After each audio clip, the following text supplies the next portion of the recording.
একটি গ্রামে ছিল এক পুরনো বাড়ি। লোকজন বলতো ওই বাড়িতে বহু বছর আগে এক তরুণীর মৃত্যু হয়েছিল। তারপর থেকেই নাকি সেখানে অদ্ভুত সব ঘটনা ঘটতে শুরু করে।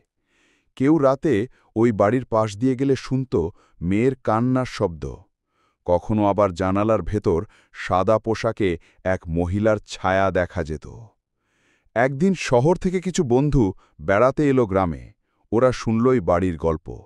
কৌতূহল বসে এক রাতে সবাই মিলে ঢুকে গেল ভেতরে। বাড়িটার ভেতর ছিল ভাঙা দরজা, মাকড়সার জাল আর ঠান্ডা হাওয়া। প্রথমে ওরা হাসাহাসি করছিল, কিন্তু হঠাৎ করেই সবকিছু পাল্টে গেল। কারো অচেনা পায়ের শব্দ শোনা গেল। দরজাগুলো নিজে থেকে বন্ধ হয়ে গেল।